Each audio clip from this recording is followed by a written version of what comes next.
Ano? Grebe, Luka. Huwag mong sabihing nagkakagusto ka na sa lalaking yon, buliyaw ni Lisa sa kanyang kaibigan. Nakayuko lamang si Luka, habang pinapangaralan siya ng kaibigan. Pero anong magagawa ko kung talagang nagkagusto ako sa kanya? Alam kong magkaiba kami ng mundong ginagalawan, pero libre naman ang mangarap, hindi ba? Malay mo, baka magkagusto rin siya sa akin. Sagot niya na may pag-asa sa tinik. Kung sa panaginip siguro mangyayari yan. Sa totoong buhay, himala na lang ang makapagsabi na totoo yan. Saka, haller. As if naman na pwede kang lumapit diyan sa lalaking yan. Ano? Hay, ewan ko sa'yo, kung kaibigan nga ba talaga kita. Sagot ni Lisa na may halong biro. Tara na, umuwi na tayo. Nasa malayong probinsya sila nakatira. At dahil hindi nakapagtapos si Luka ng pag-aaral, wala siyang ibang mapapasukan na trabaho, kundi ang maghanap ng gulay sa palengke. Minsan may kita sila, minsan wala. Kaya naisipan niyang magtrabaho na lang sa Maynila, kahit katulong, para kahit papaano ay makakuha siya ng mas malaking kita at may maibigay sa kanyang ina. Kuya, paano kung magtrabaho na lang tayo sa Maynila? Sigurado akong maraming naghahanap doon ng mga katulong. Hindi ba? Suhestyon ni Lisa kay Luka. Ang tanong, ano bang mapapamahagi ko o anong kita ko ngayon? Reklamo ni Luka. Bakit ikaw lang? Pati ako. Nakakapagod na ring tumira sa probinsya. Kaya naisipan kong magtrabaho sa Maynila para makakita naman tayo ng bagong mukha. Hindi yung pabalik-balik na lang ang mga mukha natin dito. Buti sana kung maraming gwapo at maganda rito. Ewan ko na lang, natatawang sagot ni Lisa. Nakitawa na rin si Luka sa kanyang kaibigan. Loka ka talaga, natatawang sabi ni Luka habang naglalakad sila pauwi. At tuloy ang tawanan ni Luka habang papalapit sila sa kanilang tahanan. Paano, dito na lang ako. Bukas na lang ulit, okay? Bye. Kumaway si Luka kay Lisa bago siya pumasok sa kanilang bahay. Magandang hapon po, Nay. Mano po, bati niya sa kanyang ina. Kaawaan ka ng Diyos, anak. May merienda sa mesa. Pumunta ka na sa kusina, sagot ni Donna Rosa na may ngiti. Opo. Nay, ikaw na pong bahalang magbudget diyan, ha? Salamat dito, anak. Ati ikaw tuloy na dadamay sa hirap namin. Dapat sana'y nasa paaralan ka ngayon. Nay, huwag mo nang ituloy yan. Hindi ako nagsisisi na hindi nakapagtapos, at lalong hindi ko pinagsisisihan na kayo ang mga magulang ko. Mahal ko po kayo, Nay, kaya huwag ka nang masyadong mag-isip. Okay. Sage po. Upunta muna ako sa kusina. Napabuntong hininga si Doña Rosa. Palaging ganito ang sinasabi ni Luka sa tuwing nag-usap sila. Nahihiya siya sa anak. Dapat siya ang gumagawa para sa kanila. Pero si Luka pa ang nagtatrabaho. Naaawa man siya sa anak, wala siyang magawa. Ito, pabigay ni Kuya Eric para sa'yo. Nakangiting sabi ni Diego sa kanyang ete. Oy, may manliligaw na siya, natawang sabi ni Camila. Tumahimik kayo. Anong manliligaw? As if naman papayag akong ligawan niya. Hello. For your information, hindi ako papayag na ligawan ako ng hindi gwapo at macho. Higit sa lahat, may pera. Anong makukuha ko kay Eric? Baka bugbog lang. Kasi adik nga yan, tapos ay rereto mo sa akin. Ay naku, ikaw talaga, bata ka. Dito, sayo na yan para pag may gayuma, ikaw lang ang magagaya niya. Mahaba at masiglang sagot ni Luka. Tumawa na malakas si Diego, dahil sa sinabi ng kanyang ete. Konti lang ang sinabi ko, ang haba na ng sagot mo. Kapag nakapag-asawa ka ng mayaman, patapusin mo ako sa pag-aaral, ha? Gusto ko talagang maging piloto, nakangiting sabi ni Diego. Naman, ikaw pa ba? Huwag kang mag-alala, magsusumikap si ate, para makapag-aral ka. Basta, huwag kang magbulakbol. Kailangan nating makatulong kay nanay at tatay, seryosong sabi ni Luka. Tatandaan ko lahat ng bilin mo. Maraming salamat, Diego. Kahit hindi nakapagtapos si ate, gagawa ako ng paraan, para ikaw ang makatapos. Nakangiting sagot ni Luka, sabay yakap sa kanyang kapatid. Halika na, pagsaluhan natin, yung banana key na niluto ni nanay. Sa likod ng pinto, hindi mapigilan ni Doña Rosa ang pagpatak ng luha, dahil sa pag-uusap ng kanyang mga anak. Sobrang naawa siya sa dalawa, ngunit hanggang awa na lang siya, dahil wala rin naman siyang magagawa, dahil may sakit siya, at tanging asawa niya at si Luka ang bumubuhay sa kanila. Sa kabilang bahay ng mga Aguero. What do you need? Malamig na tanong ni Javier sa matandang kausap. Narito ako para sabihin kailangan mo ng magpakasal kung gusto mong manatili sa posisyon mo. Diretsahang sabi ng matanda. Napasandal si Javier sa sofa, matapos marinig ang sinabi ng kanyang lolo. What if ayokong magpakasal? Malamig na sagot ni Javier. Ibibigay ko ang posisyon mo sa pinsan mo, diretsong sagot ng matanda. At sa tingin mo madadala mo ako sa mga sinasabi mo. Alam kong importante sa iyo ang kumpanya, at hindi mo ito basta-basta ipagkakatiwala sa kung sino. Hindi kung sino lang ang pinsan mo. Javier, pinsan mo siyang buo, kaya hindi siya ibang tao. Talaga? Ha? Sige, ibigay mo sa kanya ang kumpanya mong matagal nang iniingat-ingatan. Alam nating pareho kung anong background ni Monric pagdating sa pagpapatakbo ng kumpanya.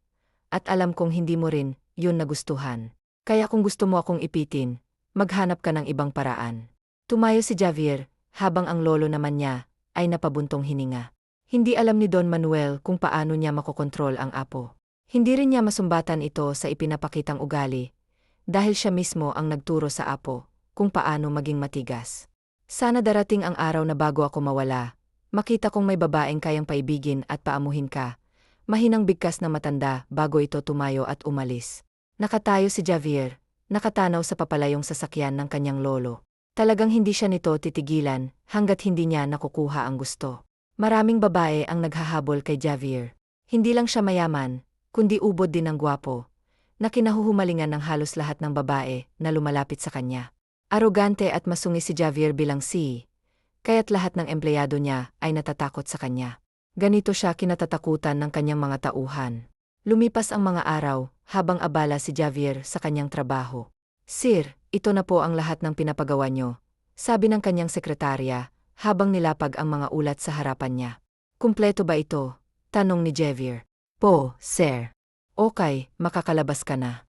Kaagad na tumalikod ang sekretarya at paglabas nito, sinuri ni Javier ang lahat ng reports na ipinakuha niya. Anong balita? Pumayag na ba si Donna Rosa? Tanong ni Lisa kay Luca. Hindi ko pa nasabi, pero alam kong papayag si nanay, para may maibigay akong malaki sa kanya. Eh di isama mo na ako. Mabuti pa, maaga tayong umalis. May pinsan si mama sa Maynila na doon nakatira. Doon na lang tayo muna habang naghahanap ng trabaho, mungkahi ni Lisa. Talaga? Mabait ba ang kapatid ng nanay mo? Baka pagdating natin doon, palalayasin tayo, nag-aalangan na sagot ni Luca. Ano ka ba? Mabait yang tiyakong yon. Mana kay mamang ugali nun. Ano? Payag ka na para makapagpaalam na ako kay mama. Okay, magpapaalam na rin ako kay nanay, nakangiting sagot ni Luca. Hindi naman tumutol si Doña Rosa sa gusto ni Luca, basta't mag-ingat lang ito pagdating sa Maynila. Kaagad na lumuwas ang magkaibigan para maghanap ng trabaho, at buti na lang ay mabait ang tiyahin ni Lisa, kaya nakahinga na maluwag si Luca. Anong trabaho ang gusto niyong pasukan? Tanong ni Aling Bebes sa kanyang pamangkin at kay Luca. Kahit ano po, Aling Bebe, basta't marangal na trabaho. Kahit tagahugas o katulong, okay lang po sa amin, sagot ni Luca. Naku, tamang-tama at kailangan ni Don Manuel ng katulong ngayon. Pwede kayong dalawa doon, dahil dalawa ang kailangan niya. Don Manuel. Sino po yun, tiya? Tanong ni Lisa sa tiyahin. Siya yung dati kong amo. Nagkita kami kanina, at sinabi niyang naghahanap siya ng dalawang babaeng katulong dahil umuwi ang katulong niya. Mabait po ba yung Don na yon, Aling Bebe? Baka naman katulad ng iba na minamanyak ang mga katulong. May mga ganun, hindi ba? Walang alinlangan na sabi ni Luca. Naku, huwag kayong mag-alala, mga iha. Mabait si Don Manuel.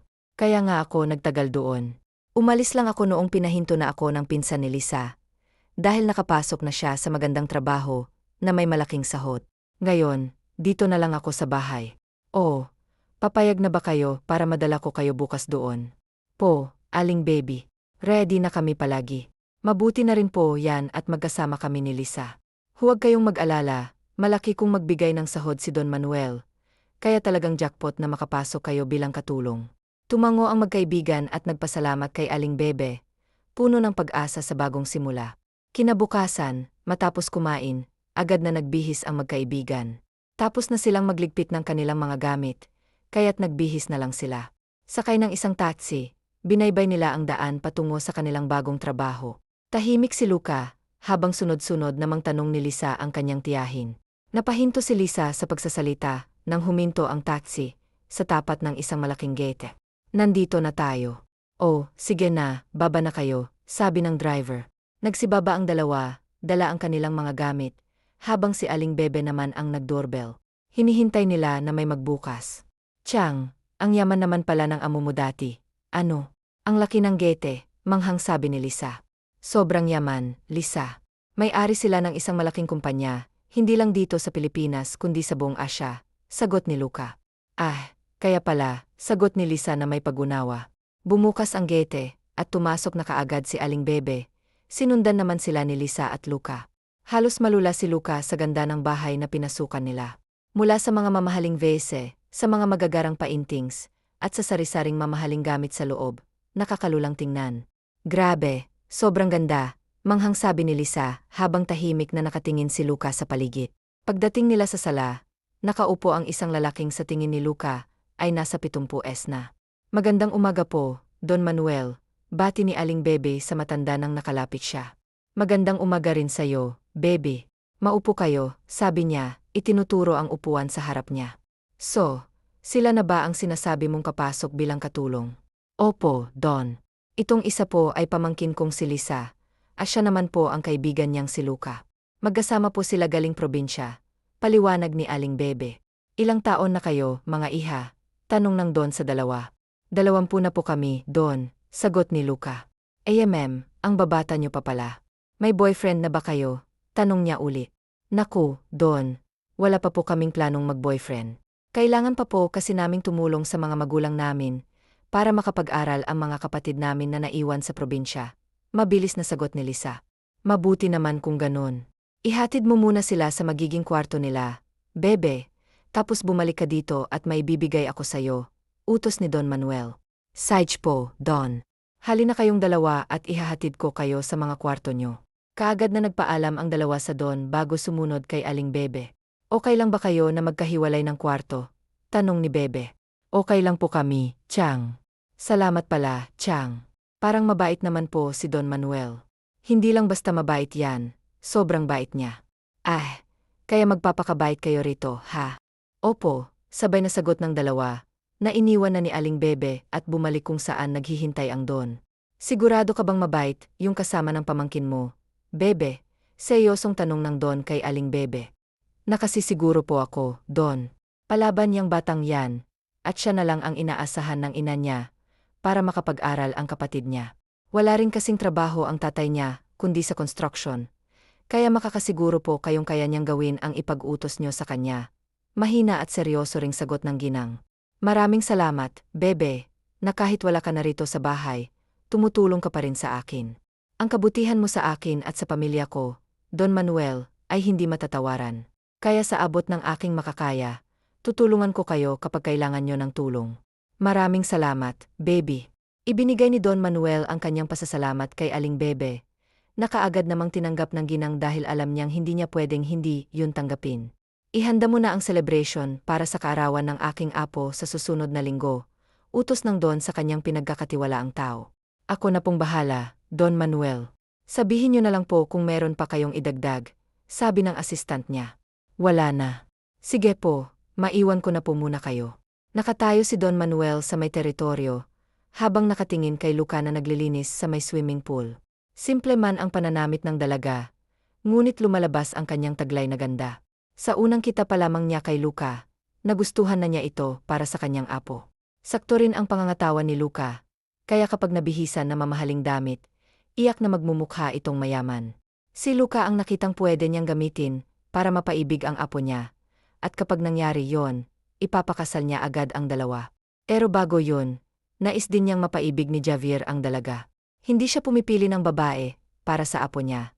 Ang gusto lamang niya ay magkaroon ng tahimik na buhay ang apo, bago siya mawala sa mundo. Yun lamang ang kanyang hangarin. Hoy, Luka, pinapatawag ka ni Don Manuel. Pumunta ka raw sa library niya, doon daw siya maghihintay sa'yo. Tawag ni Lisa kay Luka. Bakit daw, Lisa? Hindi ko alam. Basta puntahan mo na lang. Baka importante ang sasabihin niya. Itinabi ni Luka ang paglilinis sa pool at tumasok sa mansyon. Ilang araw na sila sa mansyon ng mga Aguero, at hindi naging madali ang mga nakaraang araw. Palagi silang pinag-initan ng kanilang mga kasama, at hindi nila alam kung ano ang dahilan. Pagdating sa library, kumatok siya bago pumasok. Magandang araw po, Don. Pinapatawag mo raw po ako, magalang na tanong niya. Maupo ka, iha, dahil may pag-usapan tayo. Umupo si Luca sa harap ng matanda at nagtanong, ano po ba yung pag-usapan natin, Don? Nalaman kong ikaw na ang nagpapaaral sa kapatid mo, at tumutulong ka na rin sa magulang mo, at humanga ako sa'yo. Bihira na lang ang anak ngayon na mas inuuna ang magulang at kapatid kaysa sa luho. Kaya may offer ako sa iyong trabaho. Malaki ang ibabayad ko sa'yo at dagdag ko pa yan kapag nagawa mo ang pinapagawa ko. Seryosong sabi ng matanda. Lihim na kinakabahan si Luca sa kung ano ang ipapagawa sa kanya na matanda. Ngunit hindi niya ito pinapahalata. Ano po bang ibig niyong sabihin, Don? Ano po bang ipapagawa niyo sa akin? Kinakabahang tanong ni Luca. Gusto kong paibigin mo ang apo ko. Diretsong sagot ng matanda. Namilog ang mga mata ni Luca, habang hindi makapaniwala sa narinig. Don, ang hirap naman po niyan, hindi makapaniwalang sabi ni Luca. I know, pero alam kong magagawa mo ang nais ko. Bibigyan kita ng 1,000,000 kapalit ng pagpayag mo, desididong sabi ng matanda. Mas lalo pang namilog ang mata ni Luca sa alok. Don, mahirap po talaga ang pinapagawa niyo. Hindi ko po matatanggap ang alok niyo. Pasensya na po, magalang na sagot ng dalaga. Okay, bibigyan kita ng panahon para makapag-isip. Pag-isipan mo ang alok ko, Luca. Malaking tulong na sa magulang mo ang matatanggap mo mula sa akin kapag pumayag ka. Salamat po, Don. Pag-iisipan ko po muna ang inaalok nyo. Sige, maiwan ko na po kayo. Tumalikod si Luca para umalis. Ngunit bago pa man niya binuksan ang pinto, nagsalita ulit ang matanda. Wala sanang makaalam sa gusto kong ipagawa sa'yo. Iha, mahinahon na sabi ng Don. Makakaasa po kayo, Don, sagot ni Luca. Lumabas si Luca ng library at dumiretso sa kanyang kwarto. Kaagad niyang ibinagsak ang katawan sa hindi gaanong malambot na kama. Ano bang meron sa apo ng Don? Bakit niya gustong paibigin ko ito? Magugustuhan ba ako noon? Sino ba naman ako para magustuhan ang apo ng Don? Tanong niya sa sarili. Hira, 1,000,000 ang kapali. Malaking pera na yun. Kahit ilang taon pa akong magtrabaho dito, hindi ako makakakuha ng ganoong halaga. Pero ang hirap naman kasi ng kondisyon na yon. Hay, nakakasakit ng ulo, mahinang ani ni Luca sa sarili. Ba't ganyan ang mukha mo? Para kang may problema, agad na tanong ni Lisa nang makabalik si Luca. Wala, simpleng sagot ni Luca. Anong wala? Tingnan mo nga yang itsura mo. May nangyari ba? Anong sinabi niya sa'yo? May kasalanan ka ba kaya ka pinatawag? Sunod-sunod na tanong ni Lisa. Hinay-hinay naman, Day. Isa-isahin mo lang ang tanong mo. Ang dami mong tanong. Walang sinabi. May tinanong lang siya sa akin. Yun lang. Pero may itatanong ako sa'yo, Day. Ano naman yun? Kaagad na sagot ni Lisa. Maganda ba ako? Tanong ni Luca, na tila nag-aasam na marinig ang sagot. Sino? Kailan pa? Excited na tanong ni Lisa. Tumigil ka nga. Nagtatanong lang ako. Hindi ko sinabing may nagsabi sa akin, sagot ni Luca, na agad na paismid si Lisa. Hay, akala ko may nagsabi na sa'yo. Pero sa tanong mo kung maganda ka ba? Naman, maganda ka, syempre. Lalo na kapag nakaayos ka. Nagmana ka kasi sa nanay mo, maganda, nakangiting sabi ni Lisa. Napabuntong hininga si Luca. Totoong nagmana siya sa kanyang ina, kaya naman siya maganda. Gusto lang niyang marinig mula sa iba ang kanina pa niyang tinatanong sa sarili. Lumipas pa ang mga araw at naging linggo. Dumating na ang araw ng kaarawan ni Don Manuel. Walang trabaho ang lahat ng katulong ng Don. Dahil cater naman ang naghanda ng lahat ng pagkain, kaya pinayagan niya ang mga katulong niya na kay Lisa. Hindi man kumbinsido ang kaibigan, ay binaliwala na lamang niya yon. Ano, hindi ka ba pupunta sa birthday ng lolo mo? Tanong ni Santiago kay Javier, habang nasa sala sila. Dumalaw kasi si Santiago sa kaibigan niya. Ano naman ang gagawin ko doon? Alam kong pupunta din doon ang pinsan ko. Huwag mong sabihin na papatalo ka na sa pinsan mo. Baka totohanin ang lolo mong sinasabi niya. Kilala mo naman yun. Alam kong hindi niya basta ipagkakatiwala sa ibang kumpanya na pinaghirapan niya, kaya kampante ako, na hindi niya ibibigay kay Mri ang posisyon ko sa kumpanya. Nagkibit balikat na lang si Santiago, dahil alam niyang walang makakapagpaalala. Tumahimik ka nga, baka marinig tayo. Nakakahiya, saway ni Luca kay Lisa. Kaagad naman na tumahimik si Lisa, pero kumakaway siya sa lalaking nakangiti sa kanya. Naiiling na nakatingin si Luca kay Lisa. Inilibot niya ang paningin sa loob ng venue. Sobrang ganda kasi ng decoration sa loob, at talagang mapapahanga ka na lang sa nakikita mo. Nagumpisa na ang party, pero hindi pa rin dumarating si Javier sa naturang party. Habang nakikipag-usap si Lisa doon sa lalaking nakangiti sa kanya, si Luca naman ay naisipan na lang na lumabas muna. Hindi naman kasi siya sanay sa ganung klaseng party. At hindi rin niya alam kung bakit pa siya pumayag na magsuot ng damit na ibinigay ng Don sa kanya, gayong hindi pa naman siya pumapayag. Habang naglalakad-lakad siya, ay bigla na lang tumunog ang cellphone ni Luca, na kaagad naman niyang sinagot. Nay, napatawag ho kayo, nagtatakang tanong niya sa ina. Anak, pasensya na kung naistorbo kita, ha? Si tatay mo kasi, nasa ospital. Dinala namin kanina, dahil nahulog doon sa ginagawa nilang building po. Bakit po? Kamusta na po si tatay? Okay na po ba siya? Tarantang sabi ni Luca. Anak, kailangang maoperahan kaagad ang tatay mo, pero kailangan ko ng malaking halaga para mapaoperahan siya. Ano ba naman to, anak? Umiiyak na sabi ng kanyang ina. Magkano ho bang kailangan na pera, Nay? 100,000 ang hinihingi ng doktor, Ana. At pag hindi na operahan kaagad ang tatay mo ay maaari siyang mawala sa atin, sagot ng kanyang ina. Napayak din si Luca sa kabilang linya. Nay, ang laki naman pong halaga yan. Saan ho ba tayo kukuha ng pera para pang paopera kay tatay? Anong gagawin natin? Umiiyak na sabi ni Luca. Hindi ko rin alam, Ana. Hindi ko alam kung saan tayo kukuha ng ganoon kalaking pera. Kahit ibenta ko pang lupa natin sa probinsya namin, hindi ito aabot ng 100,000. Napasandal na lang si Luca sa peder, matapos makausap ang kanyang ina. Hindi siya mapakali lalo pat nasa kritikal ang buhay ng kanyang tatay. Habang sa loob ng party ay dumating si Javier, kasama ang kaibigan niyang si Santiago. Opo, I'm glad to see you here. Akala ko hindi ka na darating. Hello, Santiago. Mabuti naman at sinamahan mo itong kaibigan mo rito, nakangiting ani na matanda. Wala rin naman po akong trabaho ngayon. Sir, kaya sumama na lang ako sa kanya. Happy birthday nga po pala, nakangiting bati ni Santiago sa matanda. Thank you, iho. Oh, sige na, maupo na kayo.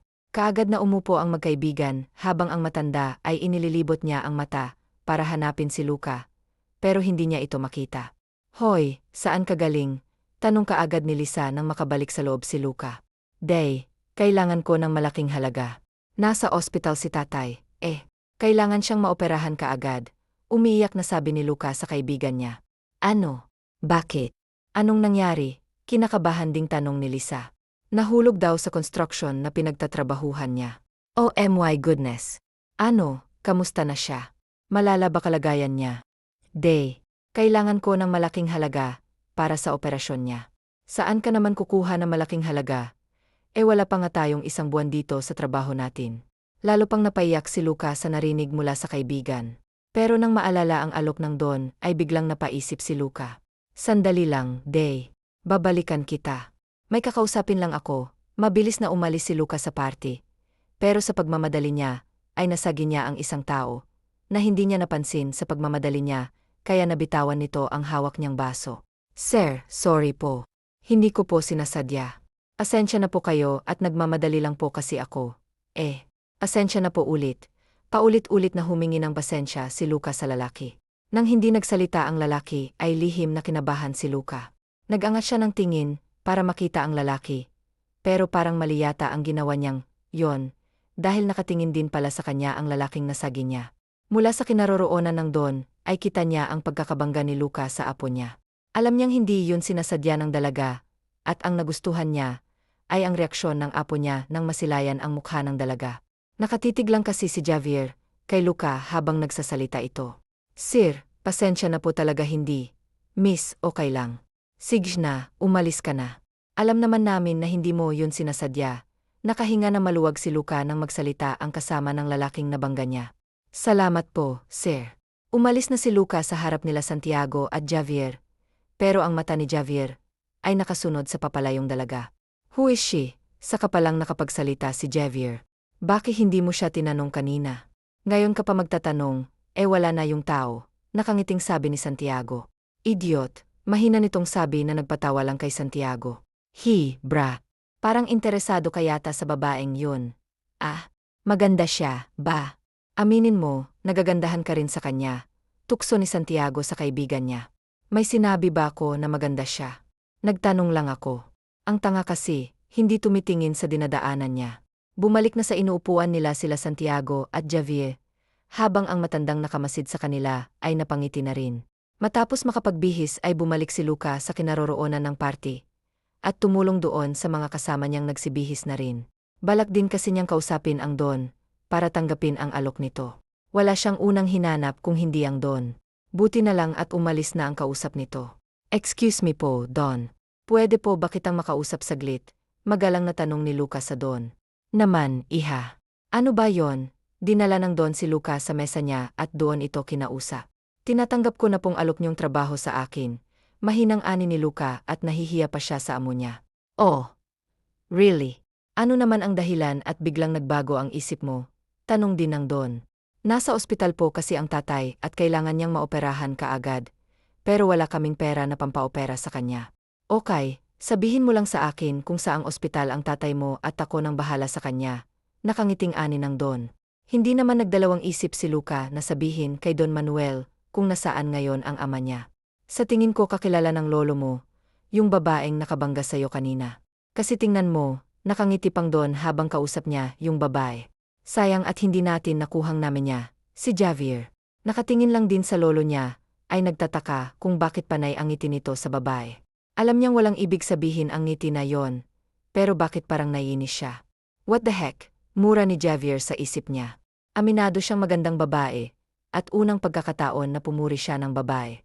Wala naman kasi sa bokabularyo niya na tumingin sa mga babae. Pero iba ang babaeng kaharap niya kanina. Parang inosente pa ito pagdating sa lalaki, at yun ang alamin niya. "Nakita mo na siya, iha, dahil siya yung laking nakabanggaan mo kanina," nakangiting sabi ng matanda. Kaagad na nanlaki ang mga mata ni Luca, dahil sa narinig. "Siya ang sinasabi ko sa'yo na paibigin mo, at para makasigurado ako na magtatagumpay tayo, ipapasok kita bilang personal assistant niya sa kumpanya." Hindi na pumalagpas si Luca sa gusto na matanda, dahil may kapalit naman ang pagpayag niya sa trabaho na yon. Lumipas ang mga araw mula nang magkita si Sylvia at Javier, ay pinalipas muna ni Don Manuel ang linggo bago niya ipinasok sa kumpanya si Luca. Napaopera na ni Luca ang tatay niya, at ang malaking halaga na natira ay ibinigay niya sa kanyang ina para makapagbatayo ito ng maliit na negosyo sa probinsya nila. Nagtataka man ang ina kung saan siya nakakuha ng pera, ay hindi na lang ito nangungulit pa, dahil sinigurado naman niya sa ina na wala siyang ginagawang masama. Kasabay ng pagbalik ni Sylvia sa mansyon ng mga Aguero, ang pagpasok din niya sa kumpanya, kung saan ay si Javier ang si. "What? Who told you na kailangan ko ng assistant? I never hired you," galit na sabi ni Javier kay Luca. "I'm so sorry po, sir. Pero wala na po kayong magagawa dahil hindi naman po kayo nagbibigay ng sahod sa akin kung hindi si Don Manuel po." Inilapag ni Luca sa ibang mesa ang dala niyang bag, at tinalikuran ang lalaki sa lamesa nito. Galit ang namutawi sa katauhan ni Javier, na pangunahan na naman siya ng kanyang lolo, at yun ang hindi niya nagustuhan. Tahimik lang si Luca, habang may ginagawa at nang matapos siya, ay lumapis siya, kay Javier, na hindi pa rin maipinta ang mukha. "Gusto niyo po ng kape, sir? Ipagtitimpla ko po kayo ng kape," mahinahon na tanong ni Luca. Kaagad natigilan si Javier sa boses ng assistant daw niya. Parang narinig na niya ito, pero hindi niya matandaan kung saan. "I don't need you here, so stop acting like a real personal assistant," seryosong sabi ni Javier sa babae. Kaagad na nilamig si Luca sa boses ni Javier. Hindi niya kasi alam na ganun pala kalamig makitungo ang lalaki sa mga taong nasa paligid niya. Naisipan na niyang sumuko, pero sa tuwing maalala niya ang kalagayan ng tatay niya ngayon, ay nagkakaroon siya ng lakas ng loob para paamuhin at para mapaibig niya ang aroganteng si. "Masarap po akong magtimpla ng kape, sir." "Ako rin po kasi nagtitimpla ng kape sa amin tuwing nagkakape kami," mahinahon at nakangiting sabi ni Luca sa binata. Kaagad na sinamaan ng tingin ni Javier si Luca, pero parang wala lang ito sa dalaga. "Huwag niyo ho akong samaan ng tingin, hindi mo po ako madadala diyan." Naglakad si Luca patungo sa mesa niya at may kinuha doon. "Huwag kang mag-alala, trabaho lang naman ang pinunta ko rito. Wala nang iba pa," mahinahon na sabi ni Luca. "What? Alam kong iniisip mo, Mar Aguero. Don't worry, wala akong intensyon na iba. Ginagawa ko lang ang trabaho ko," pangangatwiran ni Luca sa binata. Hindi alam ni Luca kung saan niya nakuha ang kakapalan ng mukha niya para labanan ang namumuong takot sa dibdib niya. Alam niyang hindi siya natatandaan ng binata, saka ngayon niya lang din ito natitigan ng husto. Kung iba sigurong naging assistant nito, baka naiihi na ito sa kilig dahil sa gwapong si. Alam niyang may paghanga siya sa binata, pero hanggang doon lang yon. Kung meron man siyang dapat isipin, yun ay ang kanyang trabaho, para mabayaran ang kabutihan ng Don sa kanya. Pagtatrabahuhan niya ang perang ibinayad sa kanya, dahil kung hindi dahil doon ay wala na sana ang ama niya ngayon. Natapos ang hapon ni Luca sa opisina, na walang magandang nangyayari. Ang hirap palang magpanggap na parang wala lang kahit ang totoo, ay gusto mo nang sumuko. Hay, kaya mo yan, Luca, ikaw pa, pagpapalakas ni Luca sa sarili niya. Nagkahiwalay na sila ni Lisa ng trabaho. Nakatira na kasi siya sa isang apartment, mula nang tanggapin niya ang alok ng Don. Doon na siya tumira. Dahil sa pagod ay nakalimutan na ni Luca ang magluto ng pagkain niya. Nakatulog na siya habang nag-iisip kung ano na naman ang mangyayari bukas. Kinabukasan sa opisina ay nauna pang dumating si Luca, at dahil wala pa naman ang boss niya, ay nilinis na muna niya ang mesa ng boss niya. Pati ang basura nitong mga papel ay kinuha niya na rin. Pagdating ni Javier sa opisina niya, ay naiba na ang ayos sa mga gamit niya. Pati ang basura niya ay wala na roon. Nasa ayos ang lahat ng gamit niya sa mesa. Umupo siya sa kanyang chair, habang nag-umpisang magtrabaho. Pagbalik ni Luca mula sa loob ng opisina, ay nandoon na si Javier. Nakatutok na kaagad ito sa laptop niya. Good morning, sir. Magalang nabati ni Luca sa binatang boss, pero ni kahit lingon ay hindi ginawa ng binata sa kanya. Sir, wala po ba kayong ipapagawa sa akin? Tanong ni Luca sa binata, habang nakatutok ito sa laptop niya. Kaagad na napatingin si Javier, sa dalaga nang silipin siya nito, para lang mapansin niya. What are you doing? Seryosong tanong ng binata sa dalaga. Tinatanong ko po kung may ipag-uutos kayo. Bakit, bawal po ba? If I have work, don't disturb me. Naiintindihan mo. O baka naman hindi ka nakakaintindi, blankong sabi ni Javier sa dalaga. Kaagad naman na napalunok sa sarili niyang laway si Luca, nang makita ang galit sa mga mata ni Javier. Leave me alone or else. Hindi na naituloy pa ang dapat na sabihin ni Javier, nang biglang bumukas ang pinto sa kanyang opisina. Oh, sorry. May bisita ka pala, nakangiting sabi ni Santiago. Pero nang lumingon si Luca sa kanya, ay kaagad na namukhaan niya ang dalaga. Wait, miss. Kilala kita. Dito ka pala nagtatrabaho, gulat na tanong ni Santiago. Wow, bro. Kailan ka ba naglihim sa akin, ha? May pagalit-galit ka pang nalalaman. Yun pala dito pala siya nagtatrabaho, maanghang na sabi ni Santiago. Patay na, mahinang bulong ni Luca sa sarili niya. You know her, bro. Naman. Di ba, miss? Ikaw yung nakabangga kay Javier doon sa birthday ng lolo niya. Kaagad na napapikit si Luca, dahil sa sinabi ng kaibigan ni Javier. Saka palang naalala ni Javier, kung saan nga ba niya narinig ang boses ng babae. So ikaw pala yon. Kilala mo na pala ako bago ka pumasok rito. Walang nagawa si Luca, kung hindi aminin na lang nakilala nga niya ang lalaki. Anong plano niyo ni Lolo? Kaagad na hinaklit ni Javier, ang kamay ng dalaga nang sumalubong ang pagdududa niya sa dalaga. Tell me, anong plano ni Lolo? Bakit kanya pinapasok rito? Galit na sabi ni Javier. Sir, bitawan niyo ho ang kamay ko. Nasasaktan po ako, naiyak na sabi ni Luca. Masakit kasi ang pagkakahawak ni Javier sa kamay niya. Bro, nasasaktan na yung babae. Oh, babae yan. Wala yang laban sa laki ng katawan mo. Saway ni Santiago sa kaibigan niya. No, not unless she tells me kung anong plano ni Lolo. Bakit siya pinapasok dito bilang personal assistant ko? Masasaktan talaga siya sa akin. Galit na sabi ni Javier. Now, answer my question. Anong plano nyo? Anong plano mo? Bakit ka pumasok bilang personal assistant ko ngayong hindi naman ako nag-hire ng personal assistant? Wala. Wala kaming plano katulad ng iniisip mo. Inapasok niya ako dito, dahil ako ang may gusto na pumasok sa trabaho. Ako ang lumapit sa kanya, para magkaroon ng trabaho, dahil may utang ako sa kanya. Utang ko sa kanya ang ikalawang buhay ng tatay ko, dahil kung wala siya, wala na ngayon ang tatay ko. Siya ang dahilan kung bakit meron pa ako ngayong ama. Ano? Masaya ka na ba? Tumulo sa harapan ni Javier ang mga luha ni Luca na siyang dahilan kung bakit nabitawan niya ang kamay ng dalaga, habang naiiling naman si Santiago na nakatingin sa kaibigan niya. First time mong manakit ng tao, at babae pa talaga, bro. Babae yun. Kahit anong gawin mo roon, walang laban yun. Sa sobrang duda mo sa iyong lolo, nakagawa ka na ng hindi maganda. Pwede ba, huminahon ka? Easy ka lang, okay. Hindi mo kailangang manakik at magalis sa kanya, dahil nagbabayad lang siya ng utang sa lolo mo. Mahabang litanya ni Santiago kay Javier. Naghihinala na po siya. Hindi ko po alam kung matatagalan ko ba siya, baka saktan lang po niya ako ulit. Tila nagsusumbong na sabi ni Luca sa Don. Don't worry, iha. Kakausapin ko siya tungkol rito. Hindi po. Huwag niyo pong gawin yan. Mas lalong magagalit siya sa akin kapag nalaman niyang nagsumbong ako sa inyo. Tigil na sabi ni Luca sa balak ng Don. Okay, ikaw ang masusunod, iha. Pero pwede bang magstay ka na lang ng isang buwan sa kumpanya? Kahit yun lang ang maging kapalis sa naitulong ko sa'yo. Mas lalong napaluha si Luca dahil sa sinabi ng Don sa kanya. Sobrang bait nito sa kanya, kabaitan na hindi niya kayang bayaran ng anumang halaga. Pinahid niya muna ang luha niya saka siya tumango sa sinabi ng Don.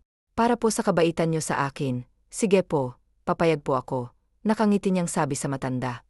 Maraming salamat, iha. Sobrang bait mo kaya ako humahanga sa'yo, dahil lahat ay gagawin mo para sa pamilya mo. Salamat po, Don, hindi na po ako magtatagal. Aalis na po ako.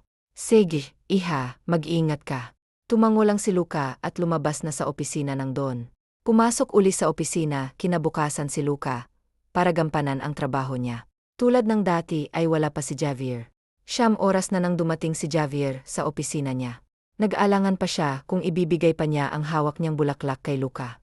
Kaagad na napatingin siya sa upuan ng dalaga kung saan ito palaging nakaupo. Gusto niyang humingi ng sorry dito dahil sa nagawa niyang pananakit rito. Naalala pa niya ang pagtulo ng luha nito kagabi. Hindi niya alam kung bakit bigla siyang naawa rito nang makita niya itong nasasaktan. Pagbalik ni Luca sa inuupuan niya, ay may bulaklak na sa kanyang mesa. Kaagad na napatingin siya kay Javier na nasa kabilang mesa. Nakatutok lang ito sa binabasa niya at hindi siya binigyan ng pansin. Nang kunin niya ang nakapalaman note ay nagulat si Luca sa nabasa niya. Sorry, yun lang ang nakalagay sa note. Alam niyang galing kay Javier, yon, dahil may pangalan naman niyang nakalagay. Lihim na napangiti si Luca habang hawak ang bulaklak. Hindi alam ni Javier kung anong reaksyon ng dalaga sa bulaklak na nilagay niya sa mesa nito. Nakatalikod kasi sa kanyang dalaga, kaya hindi niya kita ang reaksyon nito. Kahit papaano ay nabawasan ang guilt niya sa kanyang ginawa rito. Matapos ilagay sa isang flower vase ang bulaklak, ay bumalik na si Luca sa trabaho niya. Dumating na ang tanghali, wala pa ring awat sa pagtatrabaho si Javier, habang si Luca naman ay nanghihingi na ng kanin ang tiyan niya. Lumabas ng opisina si Luca at bumili ng pagkain niya. Bumili na rin siya ng pagkain para kay Javier. Hindi niya alam kung anong gusto nitong ulam, kaya minabuti niyang bumili na lang din na mamahalin na ulam para dito. Di bale sa kanya gumastos siya na malaki, basta makakain lang ang boss niya, na walang ibang ginawa, kung hindi ang humarap sa laptop niya. Kumain po muna kayo, sir, ibinili ko po kayo ng pagkain. Kaagad naman na napatingin si Javier, sa dalagang isa-isang nilalapag ang pagkain na dala sa isang tray. Thank you. Mahina pero dinig nito ang pasasalamat niya sa dalaga. Hindi naman makapaniwala si Luca sa narinig mula sa binata. Unang pagkakataon na nagpasalamat ito sa kanya. You're welcome po, sir. Ikinuha niya ng tubig ang amo at nilagay sa mesa nito, sa kanya ito iniwan at pumunta sa kanyang mesa. Where are you going?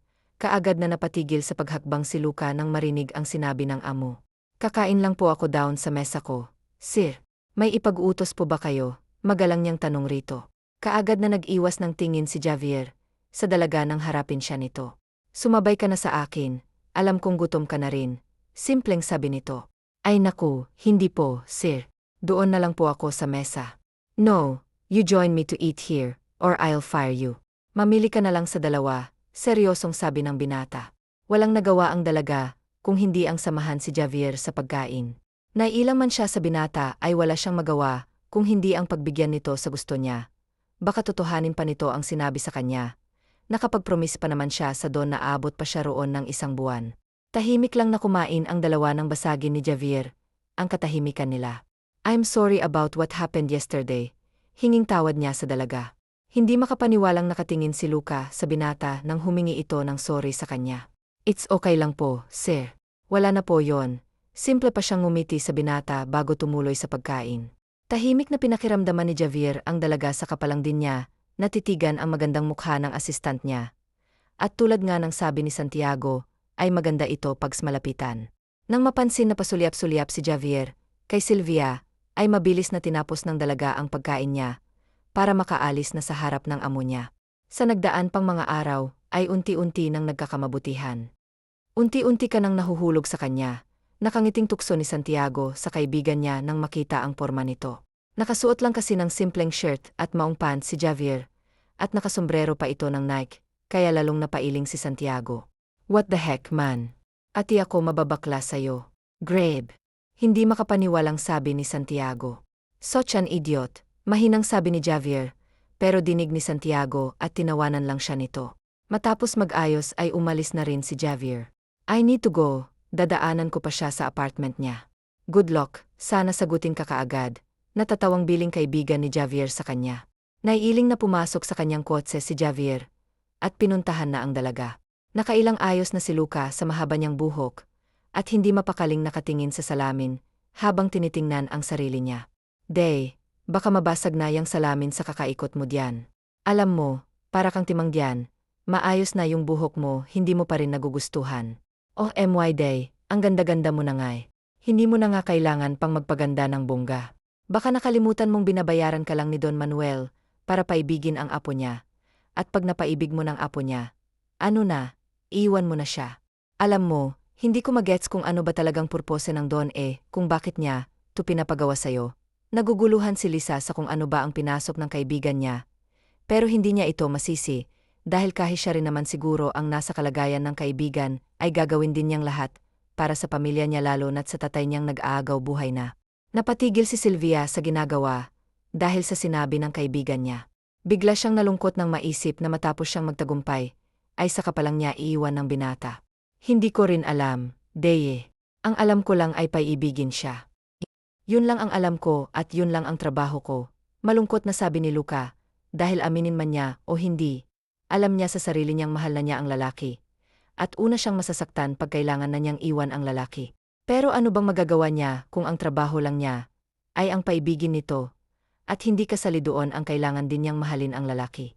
Hindi pa tapos mag-usap ang magkaibigan nang may magbusina na sa labas. At alam niyang si Javier na yon. Paano, mauna na ako sa'yo, ha? Ikaw na munang bahala dito sa apartment, Day. May pagkain diyan sa ref. May ulam din diyan kung gusto mong magluto. Okay na, sige na, tupi na dahil inaantay ka na niya. Pagtataboy ni Lisa sa kaibigan niya. Paglabas ni Sylvia's apartment ay natanaw kaagad niya ang magarang sasakyan na naghihintay sa kanya. Bumaba mula roon si Javier at sumandal sa kanyang sasakyan na animoy nagmomodel ng kotse. Nagsumigaw sa kagwapuhan ng binata dahil sa suot nitong simpleng shirt at maong na pantalon na humapit sa kanya. Nakasuot din siya ng Nike na sombrero habang may shedes pa itong suot. Kaagad na nahiya si Luca sa sarili niya. Pakiramdam niya hindi niya deserve na makasama sa isang dete ang katulad ni Javier na sobrang yaman. Sabay nang sabi ng dalawa, kaya sabay na napangiti si Javier, nang magkasabay silang bumati ni Luca sa isa't isa. Let's go. Pinagbuksan ni Javier ng sasakyan si Luca sa front seat. Siya lang kasi ang nag-drive, dahil gusto niyang masolo ang dalaga. Nahihiya namang pumasok si Luca sa sasakyan, nang pagbuksan siya ni Javier ng pinto. Dinala ni Javier sa isang kondo si Luca kung saan ay pagmamay-ari niya ito. Kaninong kondo po ito, sir? Mahinang tanong ni Luca habang nakatingin sa paligid. This is MY kondo, bagong bili ko lang ito noong nakaraang buwan lang, sagot niya sa dalaga. Hinila ni Javier si Luca sa kamay. Ramdam niyang natigilan ng dalaga sa ginawa niya, pero hindi niya ito hinayaan pang makawala sa pagkakahawak niya. Umakyat sila sa taas kung saan sila nag-date. Pagpasok nila sa isang pinto ay sinalubong sila ng napakalamig na simoy ng hangin. Hindi napigilan ni Luca na hindi mapawaw sa ganda ng view na makikita mula sa taas ng kondo. At lalo pa siyang napawaw nang mapansin ang arrangement sa buong rooftop. You like here? Maganda ba? Sinadya kong dito tayo magdedete para iwas sa disturbo at masolo kita ngayong gabi. Pag-amin ni Javier. Hindi naman mapigilan ni Luca na hindi kiligin sa narinig mula sa lalaki. Ipinaghila siya ni Javier ng upuan para makaupo siya habang tanaw nila ang nag-ilaw ang mga building sa baba. I'm sorry kung hindi masyado maganda dito. Ito lang kasi ang lugar na naisip ko na magiging safe tayo, mahinahong sabi ni Javier sa dalaga. Gusto na lang matunaw ni Luca dahil sa sobrang kaba na nararamdaman niya. Hindi niya alam kung bakit parang may nagtatakbuhang mga kabayo sa dibdib niya sa lakas ng kabog nito. Alam mo bang first time kong makipagdate ng babae? Sa dami ng trabaho ko sa opisina, hindi ko nabigyan ng pansin na kailangan ko rin pala ng babae sa buhay ko. At alam mo ba, ikaw lang ang unang babae na niyaya akong lumabas. Pag-amin ni Javier sa dalaga. Ikaw, may naging boyfriend ka na ba? Dahil kung handa kong agawin ka sa kanya mapasakin ka lang, Seryosong sabi nito na nagpanganga kay Luka. Ano po, sir? Hindi makapaniwala ang sabi ni Luka. I know you know what I mean. I'm in love with you. I didn't know kung kailan, kung paano nangyari, pero naramdaman ko na lang na mahal na kita. Pagtatapat ni Javier sa totoong nararamdaman niya para kay Luka. Tumalon sa tuwa ang puso ni Luka dahil sa saya na nararamdaman niya. Nakalimutan niya saglit ang trabaho niya na paibigin lang ang lalaki. Ang totoo niyan, mahal na rin kita kaya hindi ko na patatagalin pa. Sinasagot na kita, nakangiting sabi ni Luka. Nakangiti habang niyakap ni Javier. Natigilan man si Luka sa ginawa nito, ay pinabayaan na lang niya ito, at yumakap na rin siya dito. Dama niya ang tibok ng puso ni Javier, at napapikit pa siya nang halikan siya nito sa noo at sa ulo niya. Thank you. Thank you at dumating ka sa buhay ko. Halos pabulong na lang nasabi ng binata, habang yakap pa rin siya nito. Mula ng gabing sinagot ni Luka si Javier, ay walang araw na hindi magkasama ang dalawa. Kumakain sa labas, namamasyal sa park, at kumakain sa mga turo-turo ng mga pagkain, ay nasubukan na rin nila. Ano, masarap ba? Nakangiting tanong ni Luka sa binata, habang sinusubuan niya ito ng niluto niyang adobo. Nginuya ni Javier ang isinubo ni Luka sabay iling niya. Hindi masarap, seryoso niyang sabi, kaya't agad na nawala ang ngiti sa labi ni Luka. Hindi siya masarap dahil sobrang sarap ng niluto mo, nakangiti na niyang sabi sa nobya. Kaagad na napalingon si Luka, dahil sa sinabi ng binata sa kanya. Talaga ba? Masarap? Sigurado ka? Paninigurado ni Luka sa sinabi nito. Yup. Kailan pa ako nagsinungaling sa mahal ko? Nakangiting sabi ni Javier, habang nakayakap sa likod ng nobya na nagluluto ng hapunan nila. Masayang pinagsaluhan nila ang nilutong hapunan ni Luka, para sa kanilang dalawa. Halos hindi sila magkahiwalay, kahit na kumakain, dahil palaging si Javier ang nasusunod. Ayaw niyang malayo ng upuan si Luka sa kanya, kaya ang ending ay panay ang pasubo niya sa dalaga na animoy batang gustong pakainin siya ng kanyang ina. Matapos nilang kumain ay pareho silang nakaupo sa sofa, habang nanonood ng movie. Love, pag nagkahiwalay tayo, anong gagawin mo? Mahina pero sakto lang na marinig ng binata. Don't say that. Hindi tayo maghihiwalay kaya huwag mong sabihin yan. Napabuntong hininga si Luka, habang nakayakap kay Javier sa upuan. Nagdaan pa ang mga araw hanggang sa isang araw. Thank you, ito na ang kabuuan ng bayad ko sa'yo. Ibinigay na matandang Don ang sobre kay Luka, pero nag-aalangan si Luka na tanggapin yon. Hindi ko na po matatanggap yan, Don. Tama na po yung ibinigay mo sa akin. Sobra-sobra na nga po yun.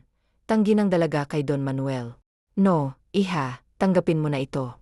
Hindi ito bayad sa'yo. Pasasalamat ito na nagtagumpay ka para paibigin si Javier. What did you say? Na binayaran mo siya para paibigin ako. Galit na sabi ni Javier, kaya parehong natigilan si Don Manuel at Sylvia sa biglang pagdating ni Javier. Love, mahinang bigkas ni Luka. Answer my question. Binayaran ka lang ba ni Lolo para paibigin ako? Baka sa boses ni Javier ang panginginig at galit.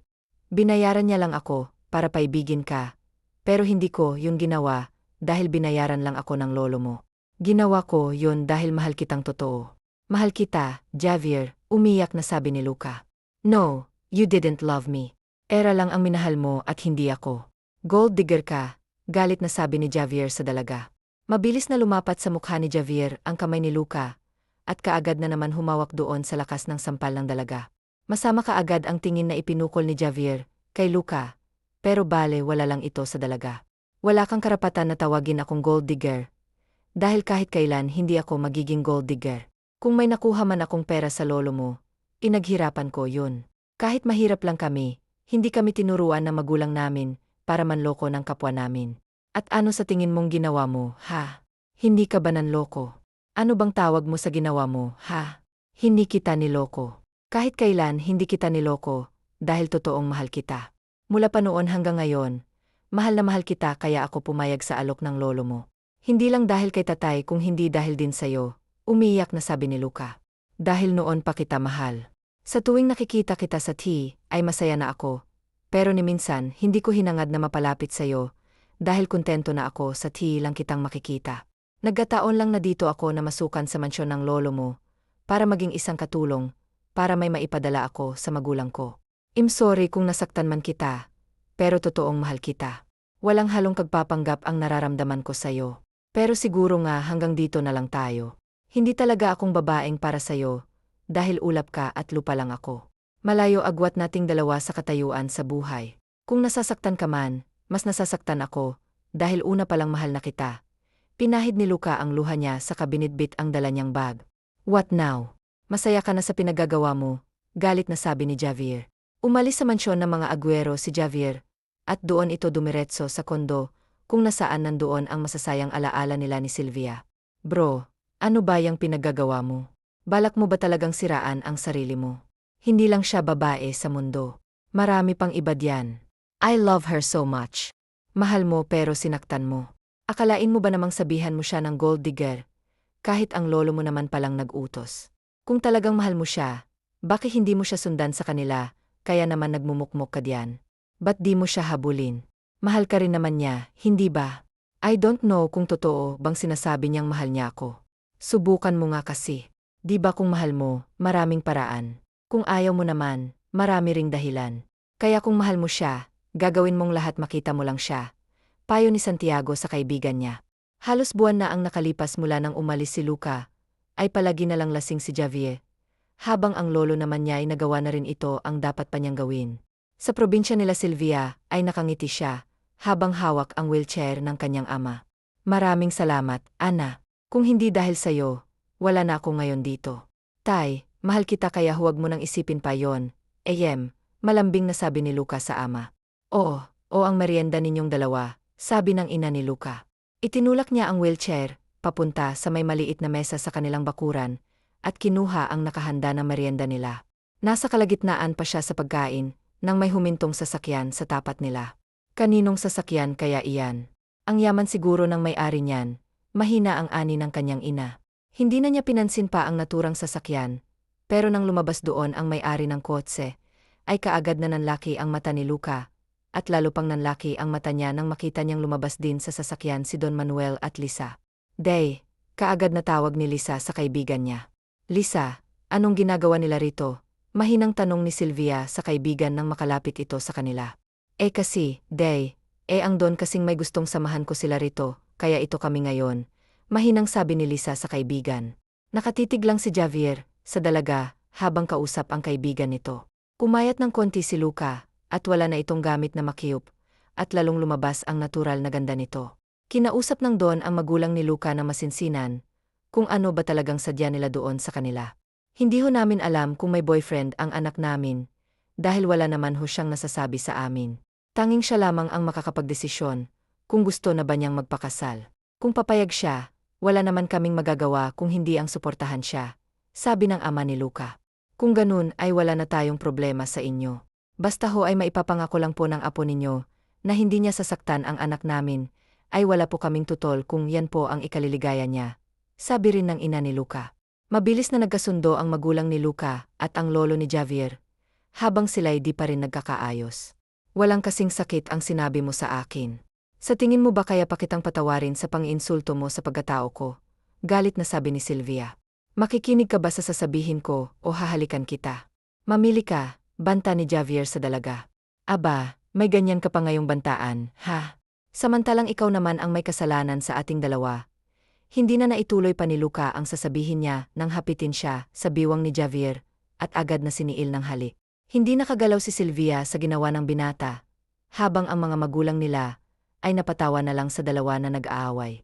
Naiiling na nakatingin si Don Manuel sa apo niya dahil sa ginawa nito. Ay sus, may pinagmanahan ka talagang bata ka, mahinang sabi nito. I missed you. I really missed you, pabulong na sabi ni Javier, habang yakap na ang nobya niya. Wala nang nagawa pa si Luca, kung hindi ang pakinggan ang sasabihin ng binata sa kanya. Thank you sa lahat ng ginawa mo lalo na sa pagsampal mo sa akin. Sobrang sakit nun kaya hindi ako papayag na wala yung kapalit. Nakangiting sabi ni Javier, habang napanganga naman si Luca sa sinabi ng binata. First of all, sorry kung nakapagsalita man ako ng hindi maganda sayo. Sobrang pinagsisisihan ko yon kung bakit ko ba yun nasabi sayo. Siguro'y dahil lang sa sobrang galit ko, kaya ako, nakapagbitaw noon sayo. Pangalawa, alam kong mahal mo ako, sadyang pinangunahan lang ako ng galit ko at pangatlo. Alam kong sobrang gwapo ko, kaya huwag mo akong titigan ng ganyan. Nakangiting sabi ni Javier, kaya kaagad na napakurap si Luca, habang nakangiti naman si Javier sa kanya. Ang yabang talaga, bulong ng dalaga na dinig naman ni Javier. Kaagad na niyakap niya ulit ang dalaga, at pinatakan ng masuyong halik ang noo at ulo niya. Tunay na mahal ni Luca at Javier ang isa't isa kaya mabilis na napapayag niya ang dalaga na magpakasal na sila. Talaga bang hindi ka nagalit sa akin? Sinabi na sa akin ni Lolo ang lahat at naintindihan ko na kung bakit mo nagawa, yon kaya wala kang dapat na ipag-alala. Nakahinga naman ng maluwag si Luca sa narinig mula sa binata. Kaagad na ikinasal si Javier at Luca sa probinsya. Sobrang tuwa naman ni Lisa nang gawin siyang bridesmaid ni Luca, at ang konsorte niya ay si Santiago na panay ang kulis sa kanya. Matapos ang kasal, lumipad patungong Singapore ang dalawa para sa kanilang honeymoon. Alam mo noon, sa tuwing nakikita kong mukha mo sa TV, sobrang saya ko na at inaamin kong pinapangarap nga kita. At hindi ko naman alam na magkakatotoo, palalang imaginasyon ko. Mahinang sabi ni Luca habang yakap siya ng asawa niya. Miu, hindi ko alam na magugustuhan kung matigas ang ulong kagaya mo. But I'm merely thankful na minahal kita dahil sa'yo. Nakita ko kung gaano kasaya kung ang kasama mo sa pagtulog mo ay ang taong mahal mo. I love you so much, my wife. Pabulong na sabi ni Javier. Tunay na walang pinipili ang pag-ibig, mayaman ka man o mahirap. Kung titibok ang puso mo at kung kayo talaga ang para sa isa't isa gagawa at gagawa ng paraan ang tadhana para pagtagpuin kayong dalawa. Wakas. TNNANET. Sylvia, NANETCNAL ngi Gipvic. Luca Ira, Bianca Sylvia. Lisa Randolph, Gim si Ayuyene Kuno MA ang Bienlon. Javier Don Faustino. NG Nica Randolph ELCACNGTY. Don Manuel Aling Maria, M. Casilvia. Donna Rosa Edwin, M. Trey Casilvia. Diego Rian, MTMKC Casilvia. Camila Darwin, Bianca Randolph. Santiago. Tama na ang drama mo, Tiffany. Kapag sinabi kong tapos na tayo, tanggapin mo na. Naubusan na ako ng pasensya sa'yo, sabi ni Clinton, na labis na nainis sa makulit na si Tiffany. Clinton, mahal kita. Gagawin ko ang lahat para sa'yo. Huwag mo lang akong hiwalayan, umiiyak na pakiusap ni Tiffany. Ngunit hindi siya pinansin ng lalaki. Mabilis na inalis ni Clinton ang kamay nito sa kanyang binti at nagpatuloy sa paglakad. Don na ako sa'yo. Alam mong madali akong mapaso sa mga babae, kaya tigilan mo na ako. Tingnan mo ang sarili mo, mukhang desperada ka, madiin niyang sabi. Umalis si Tiffany na nag-iwan ng luha sa kanyang mukha, habang ang mga tao sa paligid ay nakatingin. Pumunta siya sa bar at nagpakasaya upang kalimutan ang sakit na dulot ni John Gabriel Bautista. Habang umiinom, may isang lalaking nag-anyaya sa kanya sa pribadong lugar. Sa kanyang warehouse, nagtanong siya tungkol sa driver na nagde-deliver ng mga yero. Lumapit si Mang Luis, na nagulat na may sakit si Jasper, ang driver. Konektado ba sa trabaho ang pagkakasakit niya? Tanong ni Clinton, na nagpakita na malasaki. Pasaway. Bakit kailangang magpakapagod? Nasaan siya ngayon? Seryoso niyang tanong. Dinala siya ni Mang Luis sa ospital, kung saan nalaman niyang maayos si Jasper. Nagbigay siya ng 5,000 kay Aling Nora, asawa ni Mang Rocco. Gamitin niyo ito para sa kanyang gamutan. Pakisabi kay Mang Rocco na huwag munang magtrabaho hanggat hindi pa siya okay. Anya, bago siya umalis. Maluha-luha ang ginang habang tinutupad ang pera at binubulsa ito. Maraming salamat po, Boss Clinton. Hindi ko na alam kung saan kukuha ng pambayad sa bill ng asawa ko. Sabi niya, tumutulo ang luha sa labis na gala. Wala yung anuman, mauuna na ako. Paalam, tugon ni Clinton, na nagpa siya ng magtaksi si Mang Luis pauwi. Pagdating sa bahay, kinatok niya ang kwarto ng kapatid na si Sam. Nandyan ka ba? Tanong niya. Bakit? Sagot ni Sam na nagbukas ng pinto. May meeting ka with one of our biggest investors, sabi ni Clinton. Seriously? Kadarating ko lang from business trip, reklamo ni Sam. Kailangan ko ng tulong, kaya't maghanda ka na, pagpilit ni Clinton. Okay fine, pero walang makukuha sa'yo kapag humingi ako ng tulong, sagot ni Sam, na nagpa siya ring tumulong. Thanks, brother. Next time, sagot naman kita, sabi ni Clinton bago umalis. Masaya siyang naghanap ng lumanyang pantalon at shirt, nagdala ng backpack, at nag-imbak ng pera para sa biyahe patungong Batangas. Nais niyang makahanap ng ideal gil na makakasama habang buhay. Pagdating sa warehouse, nagulat si Mang Luis sa suot ni Clinton. Bakit ganyan ang suot niyo? Tanong niya. Dahil magiging driver niyo ako. Tara na, sagot ni Clinton. Umabot sila ng 6 na oras sa biyahe at nakarating sa Batangas bandang 4 oras ng hapon. Habang nag-uusap si Mang Luis sa manager, bumangga si Clinton sa isang babae na abala sa pagsusula. Sorry po, sabi ng babae. Napalunok si Clinton sa ganda ng babae. Ayos lang, sagot niya na may ngiti. Tinulungan niyang pulutin ang ballpen at notebook nito. Kukuha ka ba ng orders dito? Tanong niya. May sariling hardware ang pamilya ko at ako na ang nagpapalakad. Sagot ng babae. Pwede ba akong makatulong? Tanong ni Clinton. Hindi na, kasama ko na ang 2 trabahador. Sagot ng babae, na ikinabagsak ng balikat ni Clinton. Pasensya na ulit, anya at iniwan siya. Naiwan si Clinton na may ngiti, habang pinagmamasdan ang babae, na unang kumuha ng kanyang atensyon. Pag lumingon ka, akin ka, mahina niyang sabi, ngunit hindi siya pinansin. Napangiti siya sa ideya na hamunin ang kanyang sarili na ligawan ito. Pumasok siya sa truck upang iparada ito at tumawag sa tauhan sa White House para magpadala ng driver pabalik ng Maynila. Sinang-ayunan niya ang mungkahi ng tauhan na bukas na lamang dahil madilim na. Matapos iparada ang truck, tinawag niya si Mang Luis para kumain. Nagpunta sila sa isang karenderya at nagtanong kung saan sila pwedeng matulog ng gabing iyon. Napadpad sila sa isang motel at nagpalipas ng gabi. Sa umaga, nag-almusal sila at hinintay ang taong darating para manyobrahin ang truck. Dumating ang hinihintay nila at pinakain muna ito ni Clinton bago binigyan ng pocket money. Nais ni Clinton na alamin ang impormasyon ng babaeng nagustuhan niya mula sa logbook ng warehouse. Laking tuwa niya nang malaman na bakante ang apartment sa tabi ng hardware store. Salamat ho, sabi niya sa may-ari ng apartment nang makuha ang susi. Inayos niya ang kanyang silid at mga gamit. Mas pinili ang mga ukay-ukay para sa simpleng hitsura.